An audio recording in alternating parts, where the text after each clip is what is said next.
Welcome back to another episode of KTM Summer Grill. My name is Simon Chapman, and today I'm joined by speedcafe.com editor Connor O'Brien to talk about the 2022 Repco Supercars calendar. Now, it's an interesting one this year. I'm hoping, all going to plan, this is the first year after two where hopefully we don't have any COVID changes. Yeah, that would be nice, wouldn't it? I mean, it's been a nightmare for the Supercars organisers, management to try and facilitate seasons, and unfortunately the compromise has been missing out on a lot of the stops that are long-time favourites, and we haven't been to Perth in a while, to Pukekohe, to Newcastle, to various other ones. It'd be great to be back and completing a full championship and not having a million calendar changes sort of as the year goes on. Yeah, well, we'll see how it plays out. Obviously, the big one to start off with is obviously Newcastle. Return of supercars to the streets down there. It's been a while since we've raced at the Newcastle East Street Circuit, and I guess it's sort of slowly becoming a bit of a fan favourite. It's a new spot for that event. Typically we've had that as the season finale in the events that it has run. But opening the season in 2022, it'll be interesting to see what sort of dynamic or change that has to how Supercars kicks off, because usually round one is, it can be fairly action packed, and that's a circuit that is prone for some fairly big hits. Yeah, well, first of all, I think Newcastle, I'm sure I'm not alone in that it's got already a special place in my heart from one of the all-time great championship finales in 2017. So I think that will always kind of give it a bit of kudos.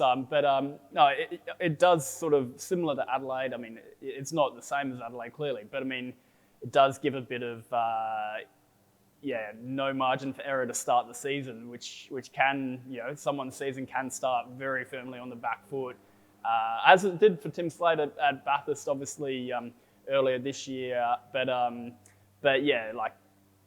There's no margin for error, no runoff. So I think that's going to be really an interesting way to get things started.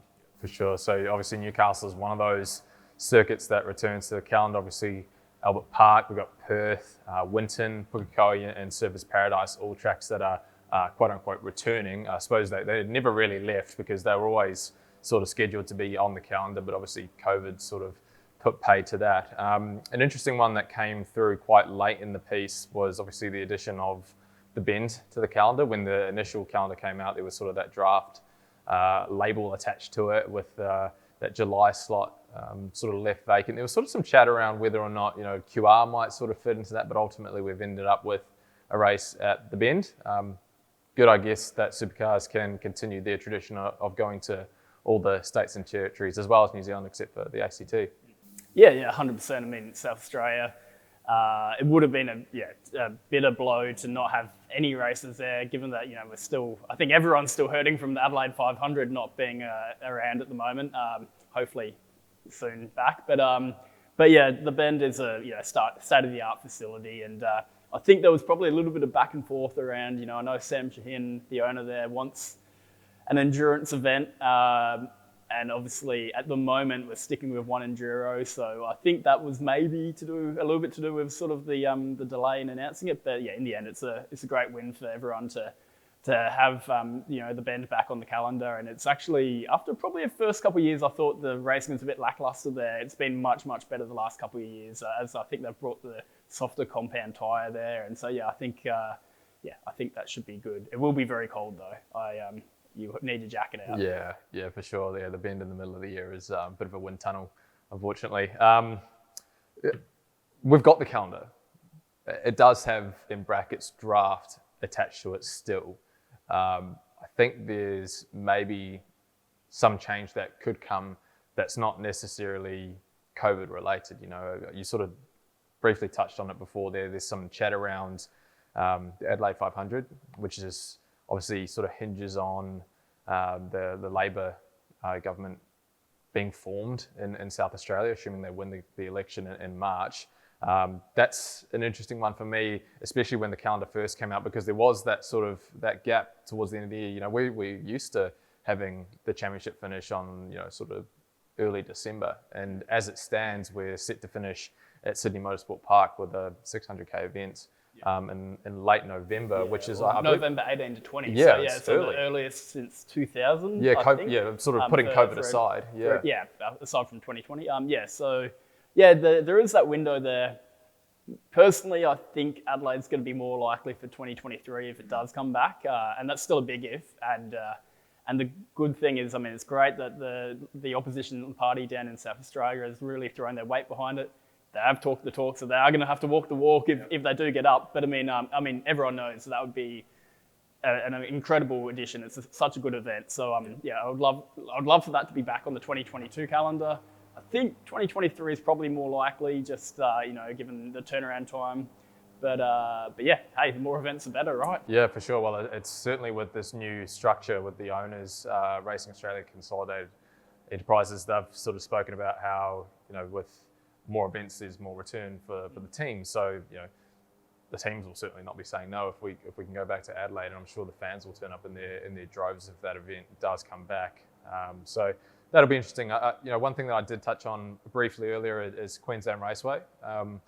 There's an awful lot going on there at the moment with, obviously Tony Quinn taking hold of that joint and doing a lot of upgrades to the place. It's going to look a lot different to when we last went there, and it's going to be, it's going to be a premier facility. And I think that, there's probably going to be a bit of government support that goes behind an event there. Whether or not that comes in as soon as 2022, I'm not sure. But yeah, it certainly sounds like Supercars are keen to make that happen. It's just hard to see at the moment where that might slip in at the moment. Yeah, I'm getting probably similar to Adelaide. I think Supercars are definitely coming back to Ipswich, which is great, and it will be a better event and facility than we've had in a long time there. But I probably think everyone sort of seems, the vibe you sort of get, I think you're the same probably, is that they're probably happy to wait an extra year to make sure they get it right and make sure they come back and have a really good statement on the championship. So I don't see really where they fit in unless something drops out. Maybe it's a standby event, but 2023 I reckon is more the go. Yeah, for sure. As it stands, Sydney to close out the championship with a 600k event under lights. I can't think of a better way to finish. Under lights is always spectacular. AFL has always made a point of doing an afternoon sort of grand final, but you see a lot of other sporting events do things under lights, and I think that's the right sort of setting, I think, for Supercars to really make a sort of a hiss and a roar to send off their season. Yeah, I mean, Sydney Motorsport Park, we've got a little bit sick of a little bit over the last couple of years, but I mean, at least we are. It's going to be the last event, and look, it does create some really good racing. There was some fantastic races. I think race 30, race 29 maybe. One of the races towards the end there was an absolute cracker, one of the best races we've seen in a long time. And yeah, it is. The cars look great under lights, and it should be. Well, fingers crossed as well. The biggest thing for me is that hopefully we get into the last round and there's like a genuine title battle, because we haven't had that since probably 2018, 2017. So yeah, hopefully it comes down to the wire. Yeah, for sure. No, there's plenty to take in. I think we've got a really good calendar shaping up for next year. Obviously, Pukekohe is a return that I think a lot of people are looking forward to. I imagine that there'll be an awful lot of Kiwis turning out to that event, myself included, off the back of obviously Shane's sort of success in the championship. Yeah, that's like I've been lucky enough to go to that event once, and it was fantastic. Like the crowd there is really, really good. It's a great little venue, and always delivers good racing. So I genuinely can't wait to go back. And like New Zealand has such a strong part of the sport. You go through so many drivers that have had just a massive mark on the sport that have come from New Zealand, and so it'd be great to give back to the New Zealand fans too, and hopefully deliver them some good racing. Could it be the last time that we go to Pukekohe? There's sort of some chat around Hampton Downs as an alternative. As far as I'm aware, the contract ends in 2022 for Pukekohe with Auckland Unlimited, the promoters. A move to Hampton Downs has been touted. There's even been chat around Highlands Motorsport Park, or maybe even a double header. Obviously Tony Quinn's now bought Topol Motorsport Park down in the central North Island. So could it be the last time we see Pukekohe? Oh, look, I don't know, but I don't think that will. I think we could still be at Pukekohe for a while to come. I know that generally the way it's worked is that they've, Pukekohe falls into that Greater Auckland region, and so it's been favourable to have events there for backing and that sort of stuff. And they've tended to only want one event there, which is a shame. It'd be nice to have that double header. I think everyone agrees that, and it'd be great to go to Highlands or somewhere like that. But yeah, it's great that there's a few options there, but yeah, I guess you're the Kiwi correspondent, mate. You tell us the story, but yeah, we'll soon find out. Good, Scott. I think that pretty much covers it for the Supercars calendar. We've got so much more to cover on KTM Summer Grill. If you want to check out their full range, head to ktm.com. My name is Simon Chapman. Connor O'Brien joining me today. Stay tuned to speedcafe.com for another episode of KTM Summer Grill coming up soon. As part of this year's KTM Summer Grill, each week KTM is giving away the perfect summer beach pack, which includes an umbrella, cap, gym bag and key holder. To enter the draw, head to speedcafe.com or hit the link in the description below.